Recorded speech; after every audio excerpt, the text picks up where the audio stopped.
do you remember your childhood when you were a virtuoso?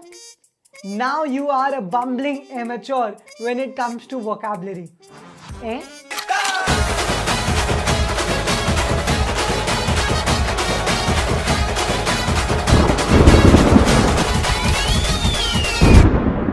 So do you remember your childhood when you were a virtuoso?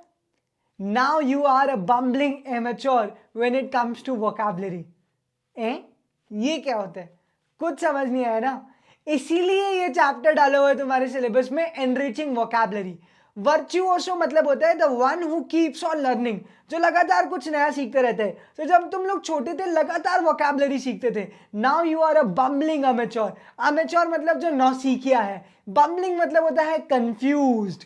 तो अब तुम लोग एक confused amateur हो. Now you do not learn much of the words. तो भाइयों हम लोग एंटोनिम्स पढ़ चुके, सिनोनिम्स पढ़ चुके, होमोफोन्स पढ़ चुके, होमोनिम्स पढ़ चुके.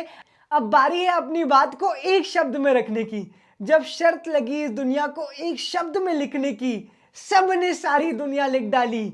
मैंने माँ का नाम लिखा, क्योंकि माँ है तो दुनिया है यार. और अगर माँ ही नहीं है तो दुनिया एग्जिस्ट ही नहीं करती. तो जैसे दुनिया के लिए वन वर्ड है माँ, वैसे ही कुछ बड़े सेंटेंसेस के लिए वन वर्ड्स होते हैं. हम लोग वही पढ़ने वाले हैं. तो पहला वन वर्ड है एवरिस. एवरिस का मतलब होता है एक ऐसा आदमी जो लगातार पैसों के पीछे भागता रहता है, जो बहुत ग्रीडी है. तो ग्रीडीनेस का दूसरा नाम है एवरिस. तो मैं लिख देता हूं. फिर दूसरा वर्ड होता है इम्प्रेग्नेबल. इम्प्रेग्नेबल का मतलब होता है जिसे चुराया नहीं जा सकता, जिसे तोड़ा नहीं जा सकता. जैसे I built castle which is impregnable. ऐसा कैसल जिसे हथियाया नहीं जा सकता, ऐसा कैसल जिसकी दीवारें इम्प्रेग्नेबल है. या फिर मैं बोल सकता हूं नॉलेज इज इम्प्रेग्नेबल. तुम्हारा नॉलेज कोई नहीं चुरा सकता मेरे भाई. तो जिसे नहीं चुराया जा सकता, जिसे हासिल नहीं किया जा सकता, वो है इम्प्रेग्नेबल. फिर होता है एमेच्योर. मैंने अभी कहा you are a bumbling amateur, यानी कि तुम नौसिखिए हो, the one who is not experienced. तो जो इनएक्सपीरियंस्ड है वो कहलाएगा अमेच्योर. फिर आता है फ्रेजाइल. तो फ्रेजाइल मतलब होता है जो आसानी से टूट जाए, विच इज वीक. जैसे ग्लास फ्रेजाइल होता है पर आयरन इज वेरी स्ट्रॉन्ग. तो I repeat, glass is fragile but iron is very strong. या फिर मैं बोल सकता हूं डोंट ब्रेकअप विथ हर यार, her heart is very fragile, यानी कि बहुत आसानी से दिल टूट जाता है. तो फ्रेजाइल मतलब which can be easily broken. Next आता है वेसिलेट. वेसिलेट एक वर्ब है. जब तुम लोग बहुत कंफ्यूज्ड होते हो तो तुम वेसिलेट करते हो. वेसिलेट करते हो मतलब स्विंग करते रहते हो एक साइड से दूसरी साइड कि मैं क्या करूं. तो वेसिलेट मतलब होता है a lot of confusion. I am vacillating between black and yellow, what to choose. Should I choose black और शुड आई चूज येलो. तो मतलब कंफ्यूजन है, इसलिए तुम लोग वेसिलेट वर्ब का यूज करोगे. नेक्स्ट है यूफोनी. यूफोनी का मतलब होता है प्लीजेंट म्यूजिक. जैसे what a pleasant song, what a euphony Lata Mangeshkar created. तो यूफोनी का मतलब होता है समथिंग वेरी प्लीजेंट. तो जीनोसाइड का मतलब होता है कम्युनिटी किलिंग या फिर मास किलिंग. जब तुम लोग एक साथ लोगों का मर्डर करते हो, पब्लिक मॉब लिंचिंग करते हो, तो वो कहलाता है जीनोसाइड. जैसे Hitler launched a genocide against juice. तो भाइयों हैंगर वो जगह होती है जहां एरोप्लेन आकर रुकता है. नेक्स्ट आता है मॉल कंटेंट. मॉल कंटेंट मतलब जब तुम लोग खुश नहीं हो तो कहा जाएगा mall content. He is mall content because his father left him. मैं ऐसा बोल सकता हूं कि वो बहुत उदास आदमी है क्योंकि उसके पिताजी उसे छोड़कर चले गए. तो he is a mall content because his father left him. Mall content is a noun, याद रखना, इसलिए इसके आगे डिटरमाइनर ए एन और द यूज किया जा सकता है. नेक्स्ट है मलिंजर. मलिंजर का बहुत सिंपल सा मीनिंग है, जब तुम लोग अपनी ड्यूटी से भागते हो, काम करने के लिए बहाने बनाते हो, तो तुम वर्ब का यूज करते हो विच इज कॉल्ड मलिंजर. जैसे my boss caught me while I was malingering for the duty. जब मैं ड्यूटी के लिए बहाने बना रहा था तो मेरे बॉस ने मुझे पकड़ लिया. तो मलिंजर मतलब होता है ड्यूटी के लिए बहाने बनाना, यूजुअली तबीयत खराब होने का बहाना देना, इज कॉल्ड मलिंजरिंग. नेक्स्ट आता है नॉमिड. नॉमिड मतलब ऐसे लोग जो लगातार एक जगह से दूसरी जगह मूव करते रहते हैं, जिनका कोई अपना घर नहीं है. हिंदी में हम लोग इन्हें कहते हैं बंजारे. फिर आता है न्यूमिस्मैटिक्स. तो numismatics is a field of study जहां पे कॉइन से रिलेटेड साइंस डिस्कस किया जाता है। सिक्के कैसे बने, सिक्कों का इवोल्यूशन कैसा हुआ, ये सब कुछ डिस्कस होगा in the field of study which is called numismatics. तो न्यूमिस्मैटिक्स इज नाउन, लेकिन अगर मैं एस हटा दूं और सिर्फ बोलूं न्यूमिस्मैटिक तो ये एडजेक्टिव हो जाएगा। फिर होता है वेंडेटा।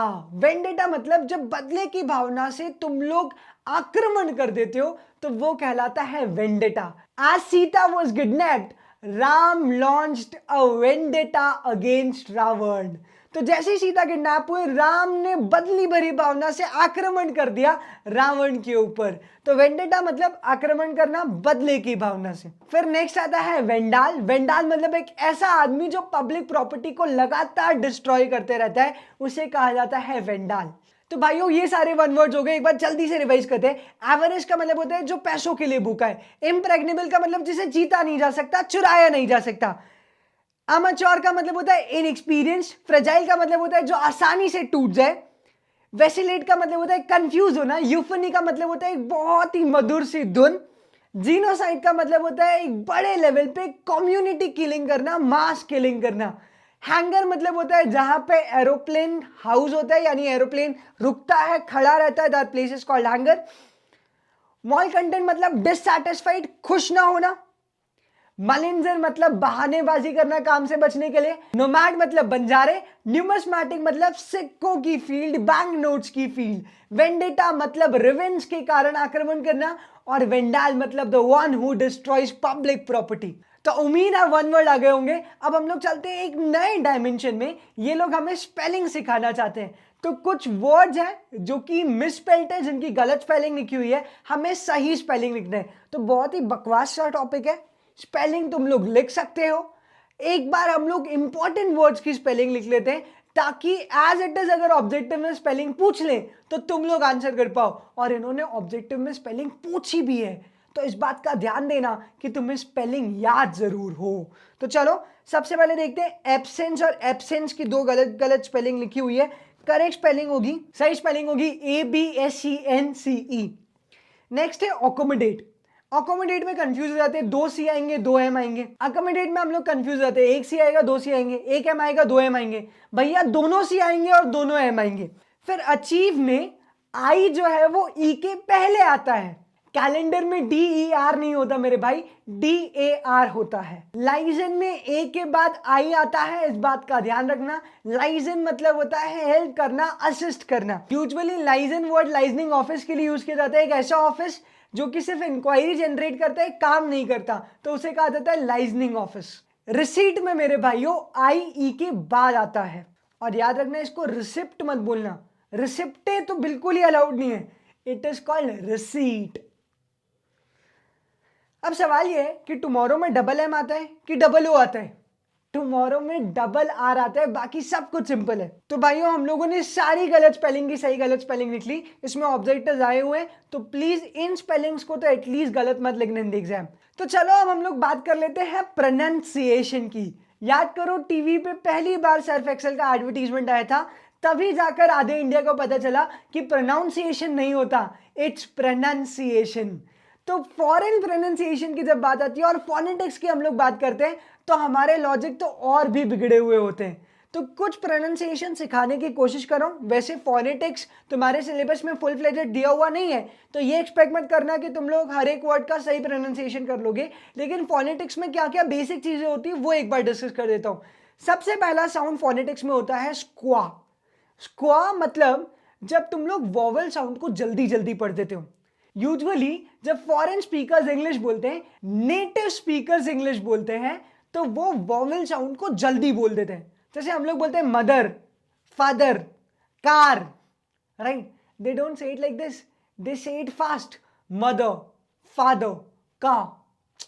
सो कार में आर पूरा नहीं बोला जाता है, का। जो भी वॉवल साउंड है उसको जल्दी बोल देना, दिस इज कॉल्ड स्क्वा। जैसे तुम लोग अगर ये सेंटेंस पढ़ोगे, Linda spoke to her mother about a different idea she had, तो लिंडा ऑब्जर्व करना, लिंडा नहीं बोला मैंने, Linda spoke to her mother about different idea she had।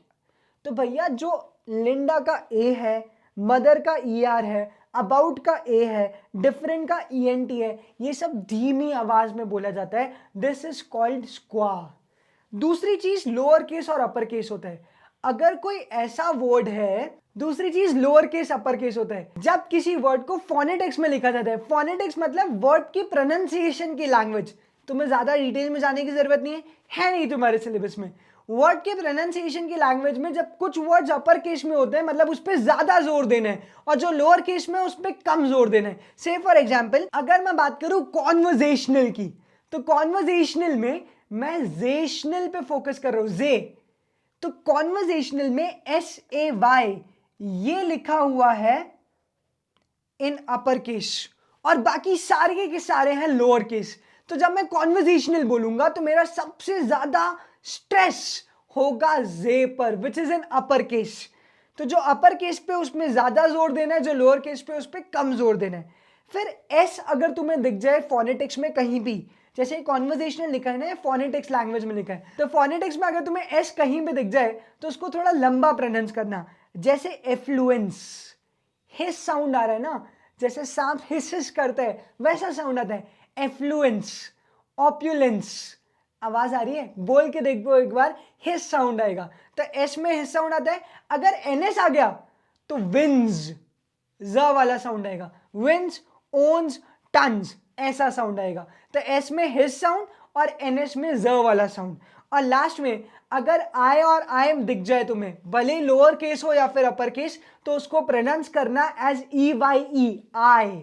जैसे फाइट, जैसे राइट, जैसे मलाइन और जैसे स्पाई। तो प्रोनाउंसिएशन कुछ ऐसे फोनेटिक्स से बनता है। तो तुम्हें बिल्कुल भी फोनेटिक्स पढ़ने की जरूरत नहीं है। ये 4 छोटे छोटे पॉइंट्स हैं जो तुम लोग याद रख सकते हो, और इसी की बेसिस पे तुम लोग मैक्सिमम वर्ड्स का प्रोनाउंसिएशन सीख लोगे अगर फोनेटिक्स में वो वर्ड लिखे हुए हैं तो।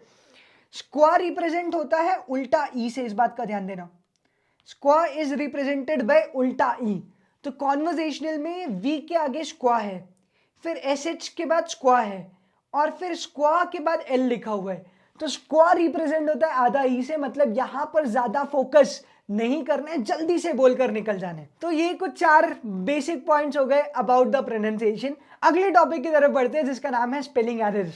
सोचो तुमने लव लेटर लिखा और लव लेटर में स्पेलिंग मिस्टेक कर दी। अब उसका दिल देने का मन हुआ था, लेकिन स्पेलिंग देखकर उसको लगा ये तो अनपढ़ है, पैसा कमा नहीं पाएगा, और उसने एक्सेप्ट नहीं किया प्रपोजल, तो कितनी बड़ी चोट हो जाएगी। तो कम से कम लव लेटर के लिए तो स्पेलिंग सही कर लो यार। A lot many of you does a lot of mistake. जैसे तुम लोग THEIR देर और THERE देर, ये दोनों कहीं पे कुछ भी लिख देते हो। ही स्टैंडिंग देर, यहाँ पे तुम लोग लिख दोगे THEIR, विच इज रॉन्ग। भैया THERE आएगा, देर मतलब वहां होता है। तो ये कई बार तुम लोग मिस्टेक करते हो। वेदर की स्पेलिंग तुम लोग गलत लिख दो, तुम लोग WHETHER को कई बार वेदर लिख देते हो। ये गलत है मेरे भाई, मौसम की बात नहीं चल रही है। You are offered a choice whether to choose coffee और टी, मौसम की बात नहीं है। तो WEA मत लिखना, WETHER होगा वेदर। तो ऐसी छोटी छोटी मिस्टेक्स तुम लोग बहुत सारी करते हो। यहाँ पे यही कॉमन मिस्टेक्स बताई हुई है, यानी कि जब ऐसे वर्ड्स लिखो तो प्लीज एक बार सेटिस्फाई कर लेना कि स्पेलिंग सही है या नहीं है। कैसे वर्ड्स वो हम लोग डिस्कस कर रहे हैं। ऐसे वर्ड्स जहाँ पे लेटर रिपीट होते हो बार बार, जैसे accommodate, tomorrow, etcetera etcetera. Sometimes EI और आई के बीच में चूज करना पड़ता है। जैसे अचीव में आई पहले आता है और रिसीट में आई बाद में आता है। तो अचीव में आई पहले आएगा, रिसीट में आई बाद में आएगा, इसमें कंफ्यूजन हो जाता है। कई बार जब हम लोग एडवर्ब बनाते हैं तो ई को ड्रॉप कर देते हैं। जैसे सिंसियरली में ELY आता है, लेकिन ट्रूली में ई नहीं आता। तो ये भी एक बड़ा रीजन हो सकता है स्पेलिंग गलत करने का। कई बार एक एक्स्ट्रा लेटर से मीनिंग बदल जाता है, जैसे लूज और लूज। एक LOOSE लूज का मतलब होता है ढीला, और LOSE लूज का मतलब होता है हारना।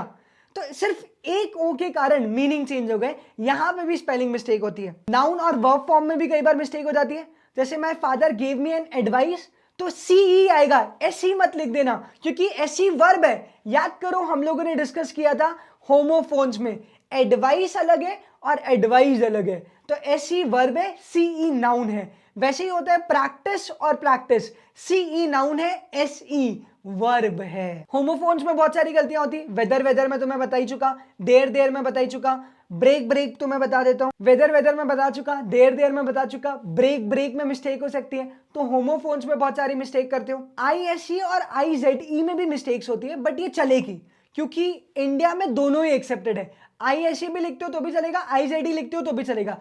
कैपिटलाइज एसई भी चलेगा, जेडई भी चलेगा, तो इट इज एक्सेप्टेबल। हम लोग इस पॉइंट को इग्नोर करते हैं।